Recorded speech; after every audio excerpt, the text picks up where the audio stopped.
ประชาชนชาวเชียงใหม่ที่เคารพทุกท่านบัดเดี๋ยวนี้จังหวัดเชียงใหม่กำลังเผชิญกับปัญหาหมอกควันและฝุ่นละออง PM 2.5 ที่ส่งผลกระทบต่อสุขภาพของประชาชนอย่างรุนแรงสาเหตุหลักมาจากการเผาในที่โล่งด้วยเหตุนี้จึงขอความร่วมมือจากพี่น้องประชาชนทุกท่านงดการเผาในที่โล่งทุกชนิดตั้งแต่วันที่ 1 มกราคมถึง 15 พฤษภาคม 2568 หากมีความจำเป็นต้องเผาอย่างยิ่งต้องลงทะเบียนผ่านระบบไฟล์ดีที่องค์กรปกครองส่วนท้องถิ่นก่อนหากพบเห็นการเผาในที่โล่งสามารถแจ้งได้ที่สายด่วน 191 หรือ 053-112-808 ตลอด24 ชั่วโมงมาร่วมกันแก้ไขปัญหามลพิษต่างอากาศและสร้างเชียงใหม่ให้เป็นเมืองที่น่าอยู่ด้วยความปรารถนาดีจากสมาคมวิชาชีพวิทยุโทรทัศน์ภาคประชาชนเชียงใหม่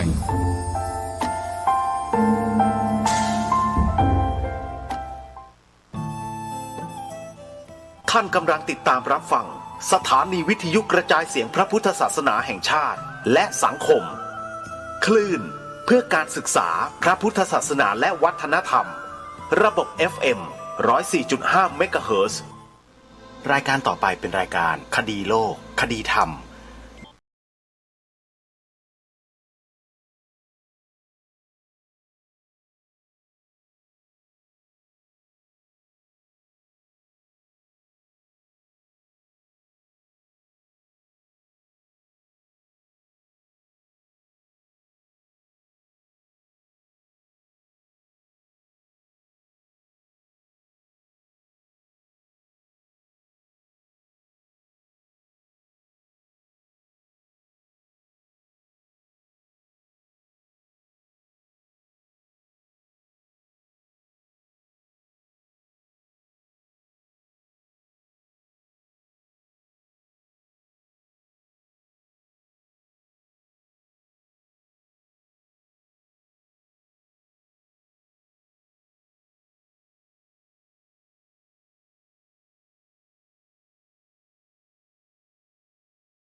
ท่านผู้ฟังสามารถติดตามรับฟังรายการคดีโลกคดีธรรมได้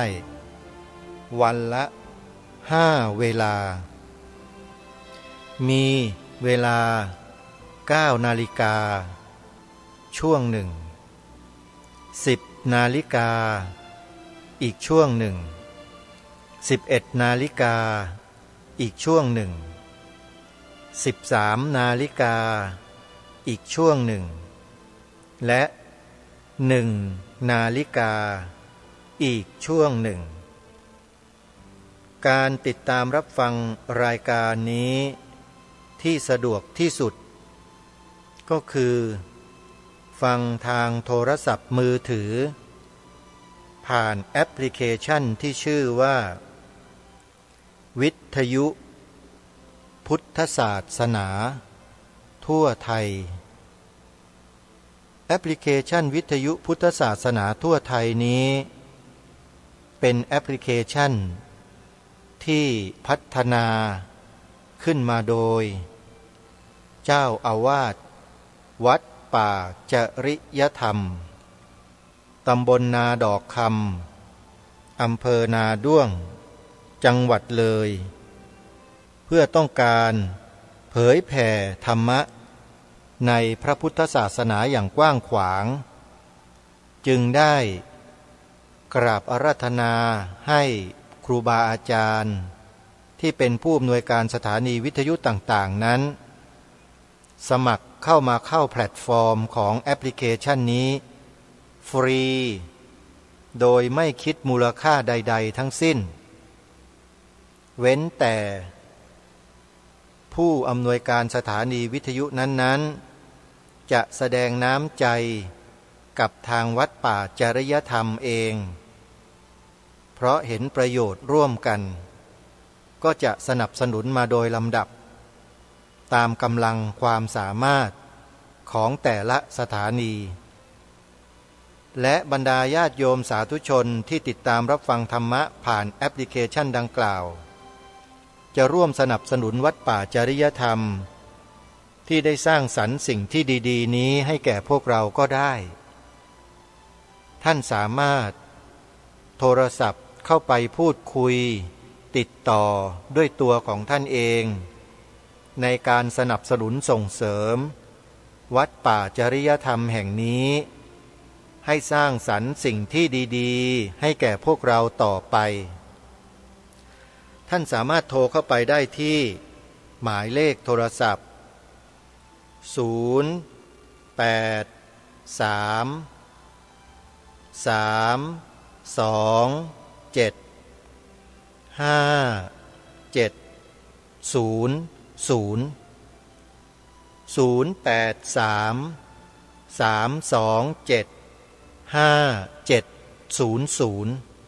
วัดป่าจริยธรรมหรือจะเข้าไปติดตามรายละเอียด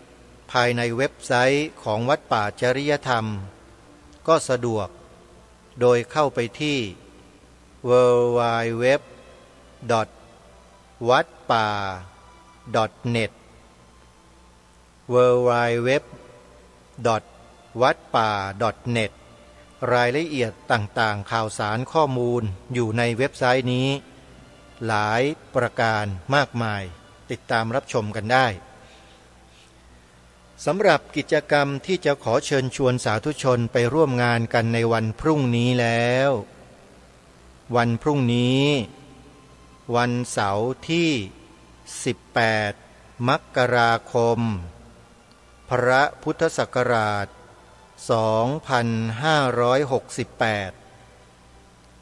งานผูกพัทธสีมาปิดทองฝังลูกนิมิตวัดศรีอุดมวงศ์ตำบลศรีสงครามอำเภอวังสะพุงจังหวัดเลยจัดขึ้นในวันพรุ่งนี้เป็นวันแรกและจะไปสิ้นสุดในวันที่28มกราคมรวม10วัน10คืนขอเชิญชวนญาติโยมสาธุชนพี่น้องชาวจังหวัดเลยทุกท่านทุกคนโยมครูบาอาจารย์ของเราท่านสร้างสรรค์สิ่งดีๆให้กับสังคมมาเป็นระยะเวลาหลาย10 ปีด้วยความเสียสละทุ่มเททั้งกำลังกายกำลังใจสติปัญญาความสามารถทั้งหมดเรียกว่าแทบจะเอาชีวิตไม่รอดในการทำงานท่านพระครูอุดมวรานุวัตรเจ้าอาวาสวัดศรีอุดมวงศ์รูปนี้โยมอาตมาภาพคุ้นเคยรู้จักกันเป็นอย่างดีทำงานร่วมกันมาเป็นระยะเวลา10 กว่าปีที่ผ่านมาขอบอกกับทุกท่านว่าถ้าเราต้องการให้พระพุทธศาสนาเจริญในจิตใจของคนเนี่ยนะสนับสนุนพระสงฆ์ที่ทำงานเช่นนี้แหละโยมจะได้บุญมากมายมหาศาลเลยเพราะท่านจะไปปลุกจิตสำนึกให้กับลูกหลานเยาวชนและพี่น้องคนไทยของเราอีกเป็นจำนวนมากมายมหาศาลเลยเพียงแค่ท่านรูปเดียวนี่แหละนี่คือ1แบบอย่างในอีกหลายๆรูปโยมที่ทำงานแบบนี้นะทางรายการแนะนำท่านบ่อยครั้งมากถึงครูบาอาจารย์ที่ท่านทำงานเผยแผ่พระพุทธศาสนาอยู่ในปัจจุบันในรูปของสถานีวิทยุพระพุทธศาสนาคลื่นต่างๆยกตัวอย่างวัดศรีอุดมวงศ์เป็นตัวอย่างแรกและสถานีอื่นๆก็เช่นเดียวกัน โยมต้องช่วยกันส่งเสริมครูบาอาจารย์เหล่านี้นะโยมนะ เพราะท่านได้ทำสิ่งเหล่านี้มานานมากโยมนานจนกระทั่งว่าคนบางกลุ่มบางพวกเห็นแล้วทนอยู่ไม่ได้ก็เลยมาทำแข่งกับครูบาอาจารย์ของเราทีนี้การทำแข่งกับครูบาอาจารย์ของเราเนี่ยเขามีรูปแบบที่แตกต่างกันไปครูบาอาจารย์เราเนี่ยเผยแผ่ธรรมะด้วยปิยวาจาคือคำพูดคำจาที่อ่อนหวานที่ชวนฟังที่ไม่ทำให้จิตใจเศร้าหมองแต่อีกกลุ่มหนึ่งเขาไม่ได้ใช้ปิยวาจาแต่ใช้พรุสวาจาปิสุณวาจาในการกล่าวในการแสดงธรรมแล้วคนในปัจจุบันนี้ก็ชอบก็นิยมกันด้วยแต่นักปราชญ์และบัณฑิตผู้รู้ทั้งหลายเนี่ยต่างก็กล่าวเป็นเสียงเดียวกันว่าทำเช่นนั้นไม่ถูกต้องและไม่เหมาะสมอันนี้นักปราชญ์บัณฑิตท่านพูดไว้เยอะเลยในโซเชียลเน็ตเวิร์กโยมลงไปดูใน YouTube ดู TikTok ดูอะไรก็แล้วแต่โยมจะเห็นท่านเหล่านี้ออกมาแสดงชี้แจงบอกถึงสิ่งที่ถูกสิ่งที่ผิดให้เราได้ตัดสินใจกันลองศึกษาเรียนรู้ลองดูลองฟังกันอย่างไม่ลำเอียงนะไม่มีคำว่าลำเอียงพูดตามหลักธรรมคำสอนของพระสัมมาสัมพุทธเจ้าอ้างอิงตัวอักษรในคัมภีร์ทั้งอัฏฐะและพยัญชนะพระไตรปิฎกอัฏฐกถาดีกาอันนี้เป็นเรื่องสำคัญมากซึ่งนักกล่าวธรรมนักแสดงธรรมด้วยพรุสวาจาและปิสุณวาจาเนี่ยเขาไม่รู้เขาไม่เคยศึกษาเล่าเรียนแบบนี้แล้วเขาก็รวบยอดอ้างว่าเป็นคำสอนของพระพุทธเจ้าไปหลอกพวกเรากันให้เราหลงติดกับดักทางความคิดอันนี้ต้องระวังให้ดีนะอาตมาภาพเตือนด้วยความปรารถนาดีและหวังดีอาตมาภาพคิดว่ารายการคดีโลกคดีธรรมเนี่ยถูกญาติโยมตำหนิว่าพูดจารุนแรงอย่างนู้นอย่างนี้อย่างนั้นแต่เอาเข้าจริงๆแล้วพอมาเจอกลุ่มคน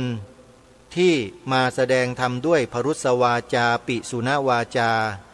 ปรากฏว่าอาตมาภาพนี่เทียบเขาไม่ได้เลยถึงความรุนแรงเทียบไม่ได้เลยใช่ไหมโยม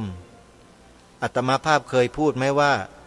จะเอาสิ่งนั้นสิ่งนี้ฟาดปากฟาดศีรษะฟาดหัวโยมมีไหมโยมไม่เคยมีเลยที่จะพูดเช่นนั้นใช่ไหมพูดไม่ได้เพราะหนึ่งเป็นสมณะเป็นพระสงฆ์สองหลักธรรมคำสอนของพระสัมมาสัมพุทธเจ้าจะใช้พรุสวาจาปิสุณวาจามากล่าวมาแสดงไม่ได้โยมผิดไม่ถูกต้องพรุสวาจากับปิสุณวาจาเนี่ยพระสัมมาสัมพุทธเจ้าตรัสยืนยันไว้ชัดเลยว่าเป็นวจีทุจริตแล้วคนกล่าววจีทุจริตจะบอกว่าแสดงธรรมกล่าวธรรมได้ไหมโยมนี่แหละจึงเป็นสิ่งที่เราจะต้องเรียนรู้ต้องศึกษาต้องฟังผู้รู้ท่านกล่าวท่านแสดงเราจึงจะเข้าใจมีอยู่หลายท่านทั้งพระสงฆ์แล้วก็คฤหัสถ์ญาติโยมที่ออกมาแสดงออกมาชี้แจงแก่พวกเราทุกวันนี้เพิ่มขึ้นจนทำให้พี่น้องชาวพุทธเราเนี่ยเริ่มตื่นรู้กันมากยิ่งขึ้นอันนี้แหละคือคำสอนของพระสัมมาสัมพุทธเจ้าคำว่าตื่นรู้นี่แหละโยมคือสติสัมปชัญญะนั่นเองคำว่าตื่นรู้นะตื่นรู้โยมเราต้องตื่นรู้ รู้เท่าเอาไว้กัน รู้ทันเอาไว้แก้แต่ถ้าจะให้รู้แน่ๆเราต้องรู้ในเชิงประจักษ์ด้วยตัวของเราเองใครมาบอกเราก็ถือว่ายังไม่ใช่ความจริงแท้ที่รู้แท้แน่ๆคือเราต้องรู้ด้วยตัวของเราเองเห็นไหมฮะเพราะฉะนั้นใครพูดอะไรยังไงก็แล้วแต่ยังไม่ใช่ความถูกต้องยังไม่ใช่ความจริงแท้แต่การที่เราเข้าไปสัมผัสถึงสภาวะธรรมตามความเป็นจริงด้วยจิตสัมผัสของเราเองนั่นแหละคือความจริงแท้ท่านผู้ฟังทางรายการจึงมาย้ำแล้วย้ำอีกว่าให้เราไปศึกษาเรียนรู้และปฏิบัติสติปัฏฐานสี่นะสติปัฏฐานสี่โยมที่ไหนมีสอนไปเรียนได้เลยไม่ผิดไม่เพี้ยนแน่นอนเดินตามทำนองคลองธรรมเป๊ะเลยเดินตามทำนองคลองธรรมหมวดไหนข้อไหนโพธิปักขิยธรรม37ประการนี่ของพระสัมมาสัมพุทธเจ้าเพียวทรายล้วนๆเลยโยมถ้าไม่เดินตามนี้ผิดยังไม่ถูกต้องสติปัฏฐานสี่สัมมัปปทานสี่อิทธิบาทสี่อินทรีย์ห้าพละห้าโพชฌงค์เจ็ดมรรคมีองค์8รวมเรียกว่าโพธิปักขิยธรรม37ประการหมายถึงหมวดธรรมที่เป็นไปในฝักฝ่ายแห่งโพธิคือการตรัสรู้แจ้งในธรรมทั้งปวงนั่นเองต้องเดินตามนี้โยมไม่ผิดและต้องดูด้วยนะสำนักที่สอนสติปัฏฐานสี่เราอะตรงตามคัมภีร์ในพระพุทธศาสนาไหมคัมภีร์ในพระสูตรที่ชื่อว่ามหาสติปัฏฐานสูตรนะโยมไปอ่านดูนะทำความเข้าใจให้ดีแล้วฟังครูบาอาจารย์ผู้มีประสบการณ์มีความเชี่ยวชาญชำนาญในการเจริญสติปัฏฐานสี่คอยแนะนำคอยบอกวิธีการกำหนดที่ถูกต้องแก่เราด้วยต้องเลือกเองอย่าให้ทางรายการบอกว่าองค์นั้นวัดนั้นสำนักนั้นไม่ได้อาตมาพูดไม่ได้ทุกคนมีจริตต่างกันโยมไม่ว่าจะสำนักใดก็แล้วแต่ที่สอนเป็นไปในแนวทางสติปัฏฐานสี่แล้วใช้ได้หมดแต่รูปแบบวิธีการอาจจะแตกต่างกันอันนั้นเป็นเพียงแค่อะไรเป็นเพียงแค่บัญญัติหรือภาษาที่เรารู้จักก็คือคำบริกรรมเป็นแค่บัญญัติโยมบัญญัติอาศัยที่จะทำให้ผู้คนโดยทั่วๆไปนั้นเข้ามาสู่แนวทางเดียวกันตามจริตของแต่ละคนที่ต่างกันโยมคนเราไม่มีเหมือนกันนะไม่เหมือนนะฮะบางคนปฏิบัติตามสายพุทโธโอ้โหธรรมะเจริญในใจความเมตตากรุณามุทิตาอุเบกขาพรหมวิหารสี่เบ่งบานอยู่ในใจรู้แจ้งแทงตลอดอาการเป็นไปของรูปของนามเข้าใจได้ดีบางคนภาวนาตามคำว่าสัมมาอรหังก็เป็นเช่นนั้นเหมือนกันบางคนยุบหนอพองหนอซ้ายย่างหนอขวาย่างหนอธรรมะเจริญในใจเช่นเดียวกันบางคนกำหนดรูปนามธรรมะเจริญในใจเช่นเดียวกันบางคนเจริญอานาปานสติก็มีธรรมะเจริญในจิตใจเช่นเดียวกันเพราะฉะนั้นสายต่างๆที่สอนเรื่องนี้ใครที่มีจริตเหมาะกับสายไหนโยมไปที่สายนั้นโยมอย่าขัดแย้งอย่าโต้เถียงอย่าทะเลาะ เพราะธรรมะของพระพุทธเจ้าไม่มีคำว่าขัดแย้งไม่มีคำว่าทะเลาะเด็ดขาดถ้าปฏิบัติอย่างจริงจังด้วยความตั้งใจทุกคนจะมีเส้นทางความรู้สึกอารมณ์ที่พบที่เจอเหมือนกันหมดเลยอารมณ์แบบไหนท่านไปศึกษาดูในวิปัสสนาญาณ9ก็ดีหรือวิปัสสนาญาณ16ก็ดีใครที่เจริญสติปัฏฐาน4อย่างต่อเนื่องเนืองตลอด24ชั่วโมงนะจะได้เห็นสภาวะเหล่านี้ปรากฏอยู่ในใจของท่านเองนี่คือทางรอดของมวลมนุษยชาติในโลกนี้และโลกหน้าทุกโลกเลยสั่งสมอารมณ์เหล่านี้เอาไว้เพราะอารมณ์เหล่านี้แหละจะเป็นเครื่องพัฒนาจิตของพวกเราเนี่ยนะให้สูงขึ้นแกร่งขึ้นมีสติมีปัญญาที่มีกำลังมากยิ่งขึ้นและไม่ต้องไปสนใจว่าตายจากชาตินี้จะไปเกิดเป็นอะไรยังไงอย่าสนใจพวกนั้นเราไม่มีหน้าที่ที่จะไปสนใจเรื่องนั้นพวกนั้นเลยโยมมีหน้าที่ทำปฏิบัติอย่างเดียวจริงๆถ้าเอาจิตไปฝักใฝ่อยู่แต่สิ่งเหล่านั้นนะโยมไม่ต้องไปไหนก็หรอกเดี๋ยวมันก็กลับมาตกกระป๋องเหมือนเดิมเนี่ยมาเจอปัญหาสารพัดสารเพมานั่งทุกตีอกชกตัวฆ่าตัวตายฆ่ากันตายอยู่อย่างเงี้ยไม่จบไม่สิ้นเพราะฉะนั้นเวลาปฏิบัติเจริญสติปัฏฐานเนี่ยนะต้องยึดอารมณ์ปัจจุบันเป็นหลักอารมณ์ปัจจุบันอดีตก็เป็นปัจจุบันได้อนาคตก็เป็นปัจจุบันได้เป็นปัจจุบันได้ด้วยอะไรด้วยสติสัมปชัญญะทำอารมณ์ทั้งหลายทั้งปวงให้เป็นปัจจุบันทำได้ฮะมนุษย์อย่างพวกเราทำได้ทุกคนแต่ที่มันทำไม่ได้ก็เพราะไม่ทำกันเองนะไม่ทำกันเองฮะอาตมาก็ยังทำได้เลยไม่รู้เป็นใครมาจากไหนพอมาบวชขนาดเดินจงกรมยังไม่รู้จักเลยโยมอย่างที่เคยเล่าผ่านรายการให้ท่านทั้งหลายได้ฟังไปเนี่ยเห็นไอ้ทิศนุ่งขาวห่มขาวศึกแล้วไม่ยอมกลับบ้านเดินอยู่บนวัดน่ะเดินไปเดินมาตั้งหลายวันนะเดินกลับไปกลับมาก็ไปถามไปคุยเขาบอกเขาเดินจงกรมอาตมายังมีความเข้าใจว่าเดินจงกรมนี่ต้องเดินแบบเป็นรูปวงกลมอย่างนั้นนี่ให้ด้วยความสัตย์จริงเลยโยมไม่รู้จริงๆโยมบวชมาใหม่ๆนี่ไม่รู้เรื่องเลย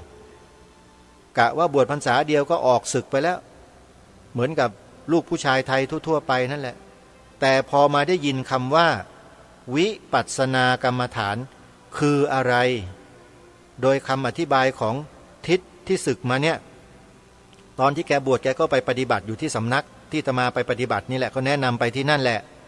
อย่างที่กล่าวไปแนะนำไปว่าอาตมาเนี่ยจำพรรษาแรกอยู่ที่วัดพนมพนาวาสตำบลคลองขุดอำเภอบ้านโพจังหวัดฉะเชิงเทรา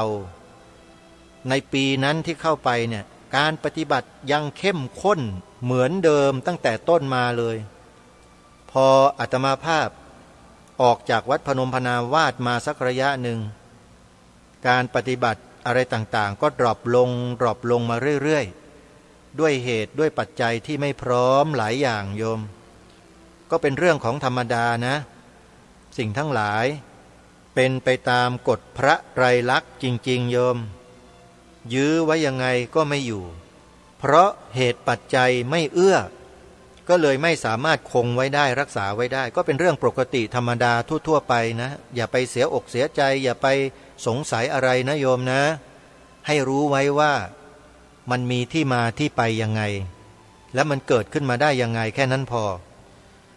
จากนั้นก็นำมาใช้ในชีวิตประจำวันตลอดเลยสติปัฏฐาน4ฮะวิธีการกำหนดด้วยสติกายเวทนาจิตธรรมกายเวทนาจิตธรรมนี่มันอยู่ที่ไหนอ่ะ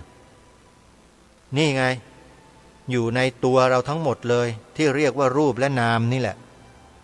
ท่านให้กำหนดรู้ดูอาการของรูปนามที่เป็นไปนี่แหละให้เห็นมันชัดๆเลยว่ามันเป็นไปยังไง เกิดขึ้นตั้งอยู่ดับไปยังไงให้รู้ถึงอาการของเขาตากระทบหูได้ยินจมูกได้กลิ่นลิ้นลิ้มรสกายสัมผัสถูกต้องใจมโนไอ้ที่เด็กวัยรุ่นทุกวันเขาเรียกมโนมันนึกมันคิดนั่นน่ะเขาเรียกมโนคิดนึกคิดสติต้องเท่าทันอารมณ์เหล่านั้นที่มาปรากฏอยู่ในตาหูจมูกลิ้นกายใจของเราอยู่แค่เนี้ยศึกษาอยู่แค่ตัวเราเนี้ยให้มันเห็นแจ้งให้มันเห็นชัดแค่นี้ก็เหลือเฟือแล้วโยมไม่ต้องคิดจะไปดาวอังคารไม่ต้องจะไปดาวพลูโตไม่ต้องไปหาหลุมดำแบล็คโฮลไม่ต้องไปอะไรทั้งนั้นแหละโยมมันไม่มีประโยชน์มันไกลออกไปไกลลิบเลยไม่มีประโยชน์อะไรเลยฮะมีแต่จะทำให้กิเลสเพิ่มพูนวัฏฏะสงสารยาวนานออกไปอีกไม่มีนับไม่ถ้วนพระสัมมาสัมพุทธเจ้าทรงอุบัติขึ้นมาในโลกเพื่อจะสอนพวกเรานี่แหละให้หลุดจากวงจรของวัฏฏะสงสารพระพุทธเจ้าทรงใช้คำนี้นะวัฏฏะสงสารคือการวนเวียนว่ายตายเกิดมีคนถามพระพุทธเจ้าว่าวัฏฏะสงสารเนี่ยเบื้องต้นเป็นยังไงเบื้องปลายเป็นยังไง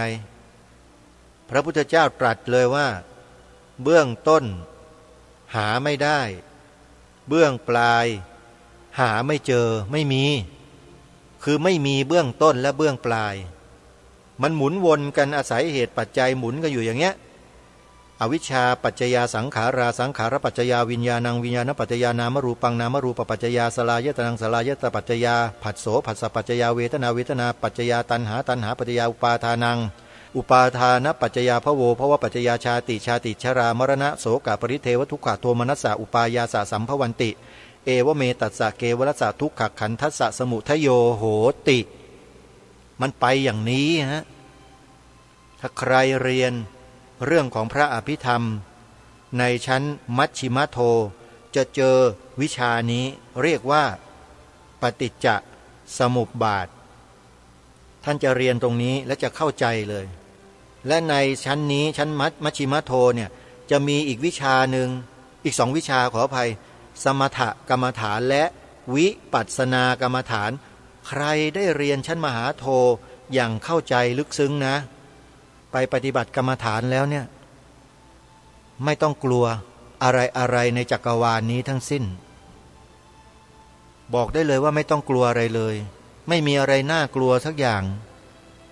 เพราะมารู้แล้วเข้าใจแล้วว่าสิ่งทั้งหลายเหล่านั้นคืออะไรเห็นไหมฮะเพราะพวกเราชาวพุทธในประเทศไทยนี้เราไม่ได้ศึกษาเล่าเรียนสิ่งเหล่านี้อย่างจริงจังไม่ได้เรียนด้วยตนเองฮะปฏิจจสมุปบาทโยมอย่าไปฟังใครคนใดคนหนึ่งพูดแล้วเราก็ไปหลงเชื่อแล้วก็ไปเดินตามเขาคล้อยตามเขาอย่าเชียวนะปฏิจจสมุปบาทไม่ใช่ของตื้นๆนะฮะลึกซึ้งสุขุมคัมภีรภาพที่สุดขอบอกว่าสุดด้วยถ้าไม่ศึกษาโดยอรรถะโดยพยัญชนะให้ครบถ้วนกระบวนความถูกต้องแล้วเนี่ยตั้งแต่เบื้องต้นท่ามกลางที่สุดเดี๋ยวเพี้ยนนะเพี้ยนเหมือนอย่างคนบางคนที่กำลังเป็นข่าวอยู่ตอนเนี้ยเที่ยวใช้พรุสวาจาปิสุณวาจาไปข่มเหงไปหมิ่นไปดูถูกไปด้อยค่าคนอื่นเขาเนี่ยมันจะไปทางนั้นเลยนะจะบอกให้แล้วเมื่อไปกันอย่างนั้นมากๆแล้วเป็นยังไงเกิดปัญหาสิฮะตอนนี้ก็มีปัญหาแล้วนี่เห็นไหมเริ่มแล้วมีคนเริ่มตามเก็บเขาเรียกว่าตามเก็บเช็คบินก็ติดตามกันดูนะโยมว่าเขาเช็คบินกันแบบไหนเช็คบินกันยังไงนะนั่นแหละถึงบอกว่าพวกเราเนี่ยเราต้องศึกษาเรียนรู้ด้วยตัวของเราเองให้ได้ทุกวันนี้การศึกษาพระอภิธรรมออนไลน์อยู่กับบ้านก็ศึกษาได้เองแล้วนะ โยมทราบกันไหมนี่ใครสนใจโยมจดชื่อนี้ไว้แล้วไปค้นดูนะจดชื่อนี้ไว้นะอภิธรรมโชติกะวิทยาลัยอภิธรรมโชติกะวิทยาลัยเรียนออนไลน์พิมพ์ต่อท้ายไปว่าเรียนออนไลน์นี่คือแห่งหนึ่งเป็นศูนย์กลางของประเทศไทยเลยของโลกเลยที่เรียนอภิธรรมอยู่ทุกวันนี้นะถามว่าอยู่ที่ไหนส่วนกลางวัดมหาธาตุยุวราชรังสฤษฎ์ท่าพระจันทร์กรุงเทพอยู่ข้างๆมหาวิทยาลัยธรรมศาสตร์ท่าพระจันทร์สนามหลวงเนี่ยโยมกำแพงนี่อยู่ตรงกันข้ามเรียงกันไปขนานกันไปเลยลงท่าพระจันทร์เนี่ยและอีกแห่งหนึ่งที่เรียนออนไลน์ที่ทราบนะมูลนิธิพระอภิธรรมมูลนิธิพระอภิธรรมวัดศรีสุดารามมูลนิธิพระอภิธรรมวัดศรีสุดารามแขวงบางขุนนนท์เขตบางกอกน้อยกรุงเทพเข้าไปดูในเว็บไซต์ในอินเทอร์เน็ตลองไปพิมพ์หาดูนะจะมีเบอร์โทรศัพท์มีอะไรต่างๆก็สอบถามกันดูเราต้องเรียนโยมพวกเราเนี่ยขาดการศึกษาเล่าเรียนที่ดีเราไปฟังแต่คนอื่นเขามันก็เลยไม่ครบถ้วนกระบวนการทางความคิดคือคิดแบบลวกๆจิ้มดิบสุกก็เลยไม่ใช่ธรรมะของพระพุทธเจ้าเป็นธรรมะของใครไม่รู้แต่อ้างว่าเป็นของพระพุทธเจ้าพอฟังไปนานๆฟังไปมากๆจิตใจมันหยาบกระด้างถึงขนาดบริพาทด่าพระภิกษุสงฆ์ในสังฆมณฑลเขาก็ทำกันอย่างหน้าตาเฉยกันได้เห็นไหมผลที่มันเกิดขึ้นจากการไปฟังไปเรียนไปรู้จากการกล่าวธรรมด้วยปิสุณวาจาและพรุสวาจาเห็นไหมมันจะมีอาการแบบนั้นไม่มีสัมมาคารวะคนเราถ้าไม่มีสัมมาคารวะแล้วปัญหามันก็จะเกิดแบบประเทศซีเรียประเทศยูเครนกับรัสเซียลักษณะคล้ายๆกันแบบนั้นน่ะรบกันยิงกันตายเพราะใช้วาจากันแบบนี้นี่แหละทางรายการจึงได้ออกมาชี้แจงมาบอกกับให้ญาติโยมสาธุชนพ่อแม่พี่น้องคนไทยเราว่าเรามีครูบาอาจารย์ที่ถ่ายทอดความรู้ด้านธรรมะที่ดีเนี่ยมีอยู่เต็มบ้านเต็มเมืองอยู่แล้วก็คือพระสงฆ์เรานี่แหละแต่เราไม่พึงพอใจกันเองเรากลับไปนิยมชมชอบกับคนที่ใช้พรุสวาจากับปิสุณวาจานำธรรมะมาใส่มาปรุงมาแต่งแล้วเราก็ไหลไปตามกระแสเหล่านี้แล้วสิ่งที่แสดงออกมาทางวาจาของพวกเราก็คือด่าบริพาทกับบุคคลที่ไม่ควรจะด่าไม่ควรจะบริพาทคือพระสงฆ์ใช่ไหมตำหนิติเตียนพูดคุยในลักษณะตำหนิติเตียนนินทาด่าว่าอะไรต่างๆมันเกิดขึ้นจริงไหมล่ะสำหรับคนอย่างพวกเราที่ไปติดตามสื่อพวกนั้นอยู่จริงไหมนี่แหละที่ทางรายการกลัวนักหนากลัวพวกเราจะหลงทิศหลงทางกันแล้วก็ไปทำบาปทำกรรมกันไม่หยุดไม่หย่อนเกิดชาติหน้าฉันใดหรือไม่ทันได้เกิดยังไม่ทันตายปากอาจจะเบี้ยวกันก่อนนะพวกเราเนี่ยใครปากเบี้ยวบ้างแล้วช่วยโทรศัพท์มาบอกพระครูปลัดนรงฤทธิ์ด้วยนะโยมจะได้ช่วยกันแก้ไม่ใช่อะไรหรอกมันแก้ได้เอาแก้ได้จริงๆนะคนที่ด่าพระบริพาทพระตำหนิพระนินทาพระบ่อยๆเนี่ยแล้วถ้ามีอาการปากเบี้ยวขึ้นมาเนี่ยแก้ได้โยม พระท่านเมตตากรุณาโยมไม่ต้องกลัวหรอกด่าท่านก็ไม่โกรธตอบหรอกโยมท่านไม่โกรธหรอกอย่างมากสุดๆเลยก็คือรำคาญด่ากันได้ทุกวันรำคาญจังเหมือนกับพวกแมลงมาตอมหน้าตอมตาอยู่น่ารำคาญก็ปัดออกอย่างเงี้ยมันน่าเบื่อไงโยมแต่ไม่เบื่อหรอกใจเมตตากรุณาอยากจะช่วยเหลือ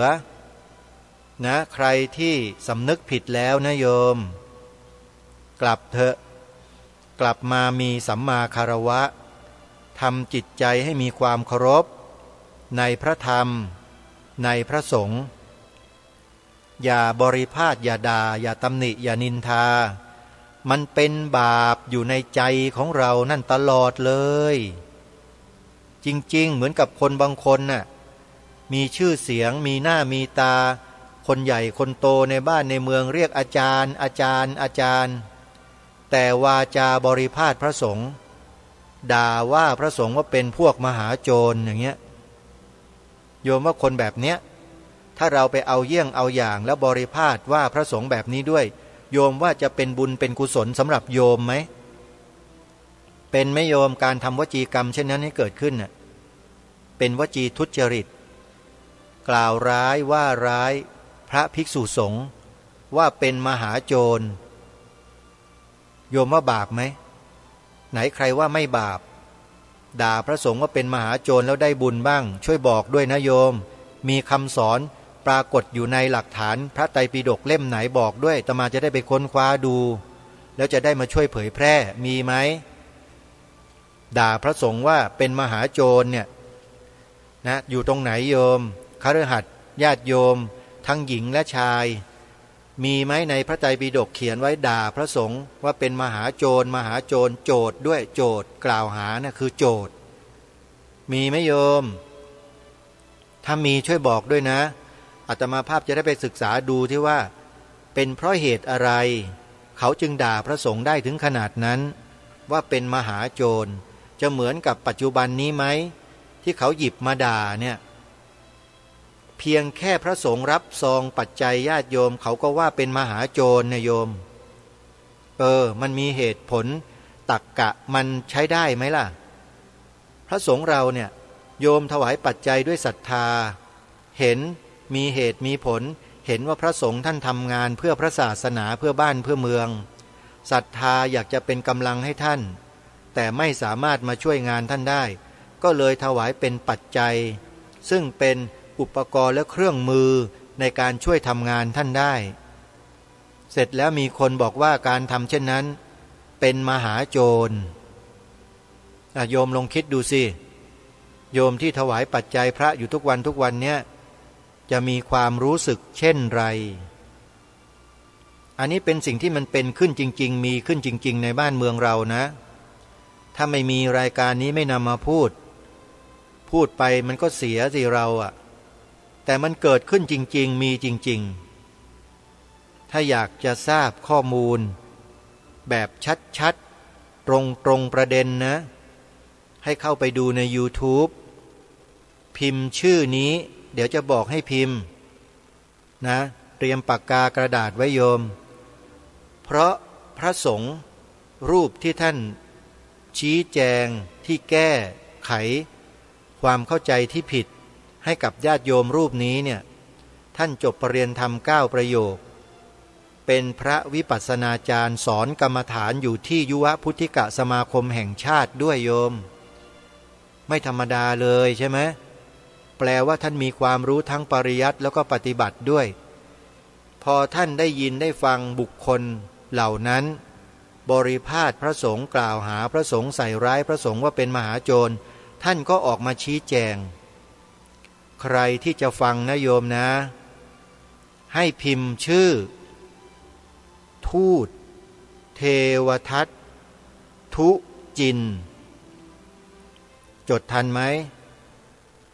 ทูตเทวทัตทุจินสะกดอย่างนี้นะทอทหารสระอูตอเต่าสระเอทอทหารวอแหวนทอทหารไม่หันอากาศ ตอเต่าทอทหารสระอุจอจานสระอินอหนูตอเต่าการัน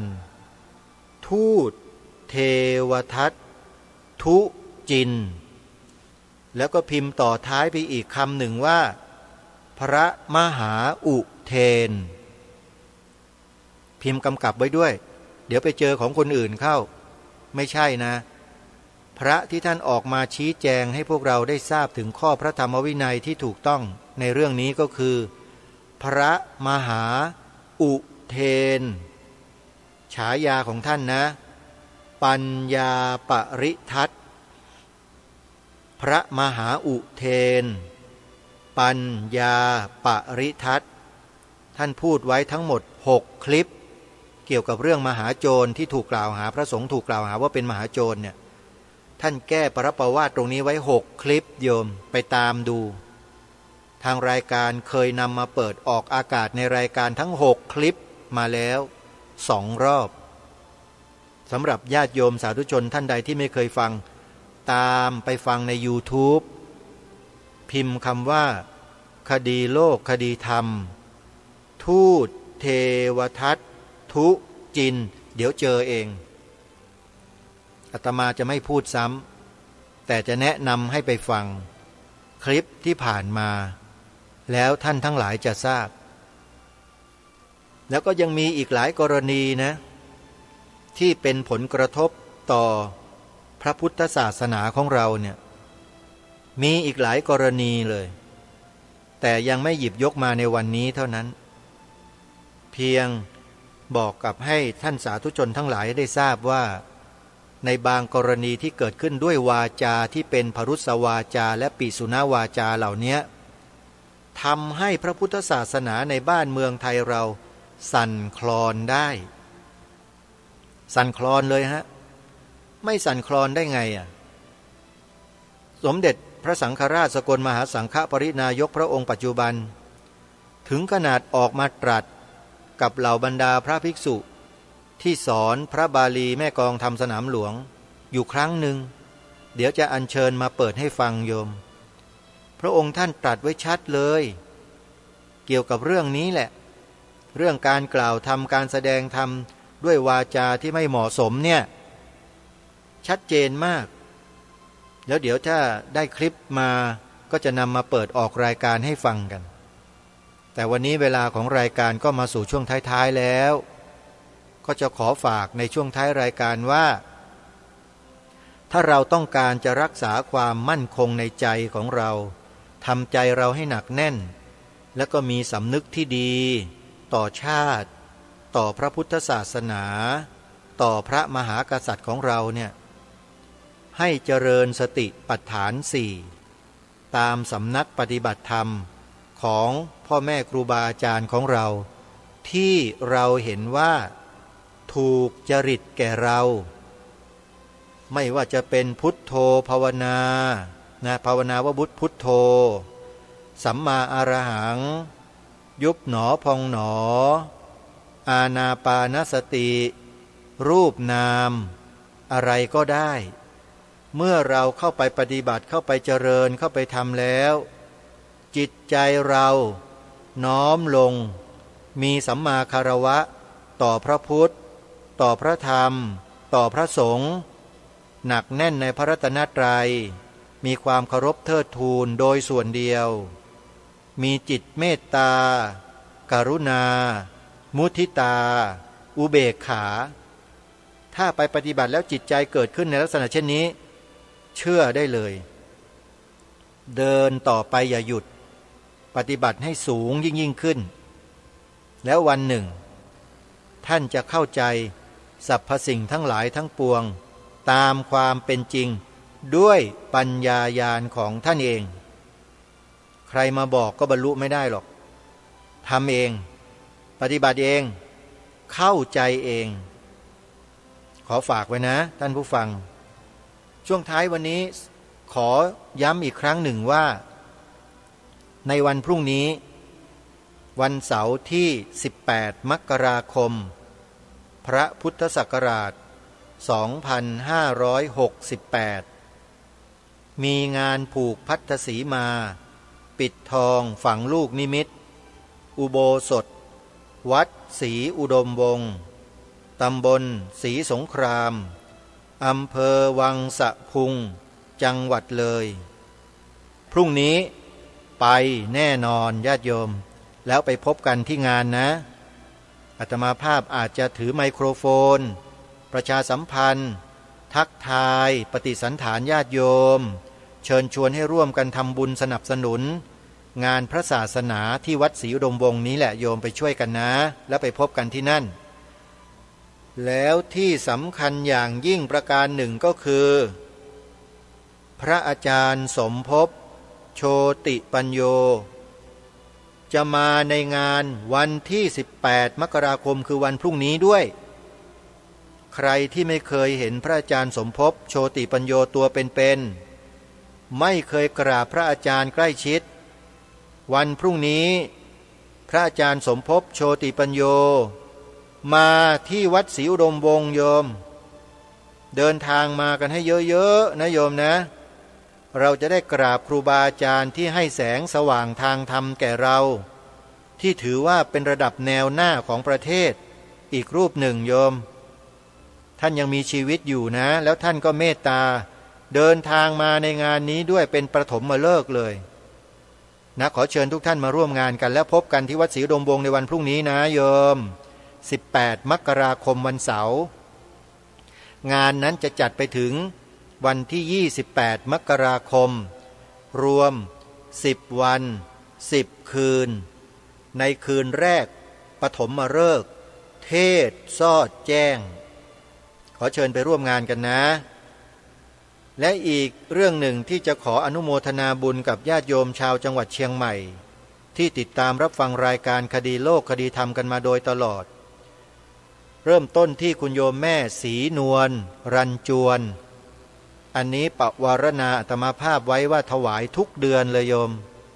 ถวายเป็นค่ายานพาหนะนะทำงานค่าไฟฟ้านะภัตตาหารเลี้ยงดูโยมมารดาต่างๆที่อาตมาเลี้ยงดูอยู่ที่วัดนะโยมแม่อยู่กับอาตมาโยมทุกวันนี้นะก็ขออนุโมทนาบุญกับคุณโยมแม่ศรีนวลรันจวนอยู่ที่อำเภอดอยสะเก็ดจังหวัดเชียงใหม่ได้ร่วมบุญทุกเดือนเดือนละ300 บาทและคุณโยมแม่จันทิพย์แสงทองผู้นำบุญจากอำเภอสารพีจังหวัดเชียงใหม่พร้อมด้วยคณะเดินทางมาถวายปัจจัยแล้วก็อาหารน้ำดื่มซึ่งเป็นเครื่องอาศัยของสมณะถวายแก่อาตมาภาพถึงที่วัดเลยโยมเดินทางมาจากเชียงใหม่พร้อมด้วยคณะขออนุโมทนาบุญอย่างยิ่งโดยเฉพาะญาติธรรมในสายบุญของคุณโยมแม่จันทิพย์แสงทองนะโยมแม่ศรีวันสายวงอินอนุโมทนาบุญนะโยมแม่นะโยมแม่ศรีนวลสางใจโยมแม่จันทราอุปราสิทธิ์โยมแม่ฟองจันปัญญาตุ้ยอันนี้โยมแม่ปวารณาไว้เลยบอกว่าถ้าสร้างศาลาเมื่อไหร่บอกโยมว่างั้นนะอนุโมทนาบุญโยมแม่ฟองจันนะโยมแม่นงยาวแปลงแสงโยมแม่เพ็ญศรีชัยเจริญวงศ์โยมแม่จันสมศรีวงศ์โยมแม่สุภาพทองอินและโยมแม่ฟองแก้วรัตติยะขอให้ทุกท่านมีสุขภาพแข็งแรงมีความสุขตลอดปีพระพุทธศักราช2568แล้วก็ขอให้ทุกท่านทุกคนนั้นบรรลุธรรมที่พระสัมมาสัมพุทธเจ้าทรงปรารถนาให้พวกเราได้บรรลุทุกท่านทุกคนนะโยมนะให้พ้นจากการเวียนว่ายตายเกิดให้เร็วที่สุดขอให้เข้าถึงพระนิพพานกันทุกคนโยมอนุโมทนาบุญทุกท่านต่อไปนี้ญาติโยมเป็นญาติธรรมของสวนป่าสามัคคีธรรมแล้วนะโยมนะทุกท่านทุกคนที่เอ่ยนามไปบอกต่อกันโยมจะได้ช่วยกันสนับสนุนให้สวนป่าสามัคคีธรรมเนี่ยได้เผยแผ่หลักธรรมคำสอนของพระสัมมาสัมพุทธเจ้า ไปสู่ผู้คนอีกเป็นจำนวนมากช่วยกันโยมอนุโมทนาบุญไว้ณโอกาสนี้วันนี้เวลาของรายการใกล้จะหมดแล้วขอฝากช่วงท้ายว่าสถาบันชาติสถาบันพระพุทธศาสนาสถาบันพระมหากษัตริย์3 สถาบันนี้อยู่เหนือสิ่งอื่นใดทั้งสิ้นถ้าไม่มี3 สถาบันนี้ความเป็นประเทศไทยและคนไทยอย่างพวกเรา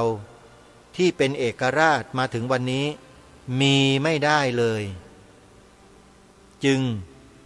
ขอให้พวกเราทุกท่านทุกคนช่วยกันสืบสาร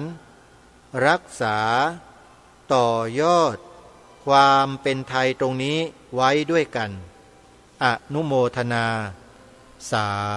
ธุวันนี้เวลาของรายการหมดลงแล้วต้องขอสมมุติยุติไว้แต่เพียงเท่านี้พบกับรายการได้ใหม่ในวันต่อไปขอความสุขความสวัสดีในธรรมแห่งองค์สมเด็จพระบรมศาสดาสัมมาสัมพุทธเจ้าจงปรากฏเกิดมีขึ้นในจิตใจของท่านผู้ฟังทุกท่านทุกคนเทินขอเจริญพร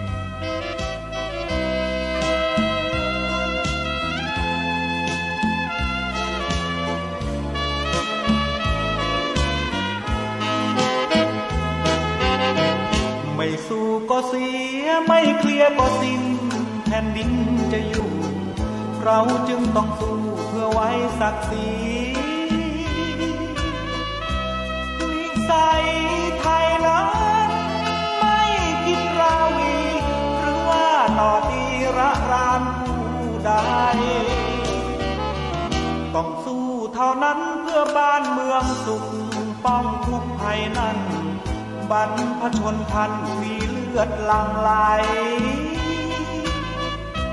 ขวานทองเล่มนี้ของเรานี่ไง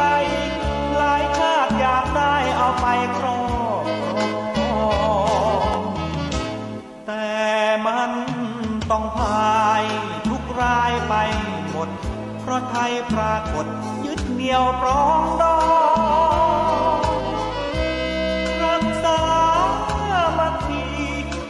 กายปกป้องเรากล้าประลองกับทุกศึกเสือไม่สู้ก็เสียไม่เคลียร์ก็สิ้นแผ่นดินจะอยู่รุ่นทวดย่าปู่ห่วงไว้จึงเหลือเราลูกหลานไทยอีสานใต้เหนือตระหนักทุกเมื่อเราเชื้อชา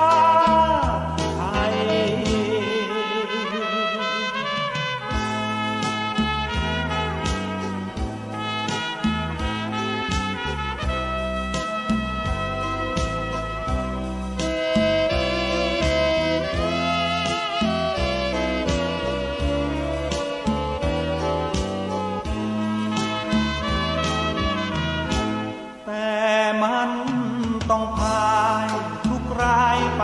หมดเพราะไทยปรากฏยึดเหนี่ยวปรองดองรักษามัคคีพลีกายปกป้องเรากล้าประลองกับทุกศึกเสือไม่สู้ก็เสียไม่เคลียร์ก็สิ้นแผ่นดินจะอยู่รุ่นทวดย่าปู่ห่วงไว้จึงเหลือเราลูกหลานไทยอีสานใต้เหนือตระหนักทุกเมื่อเราเชื้อชาติไทย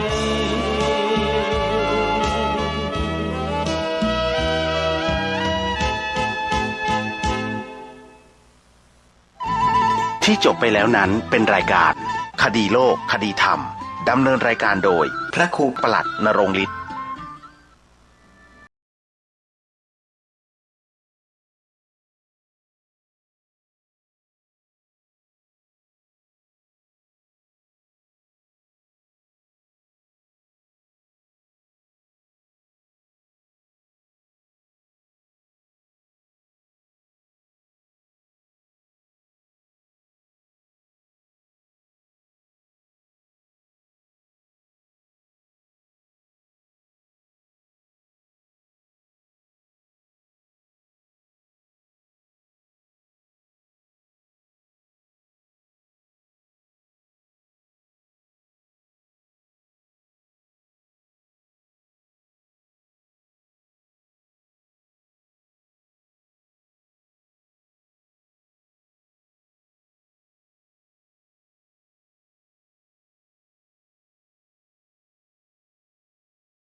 การที่พระ ชีวิต FM 92.25 เมกะเฮิรตซ์บริหารและจัดการโดยวัดป่าแดงมหาวิหารทรงกระจายเสียงจากเลขที่ 71 หมู่ที่ 14 บ้านใหม่หลังมอ ตำบลสุเทพอำเภอเมืองจังหวัดเชียงใหม่ รหัสไปรษณีย์ 50200 หมายเลขโทรศัพท์ 0818818569 052000636-7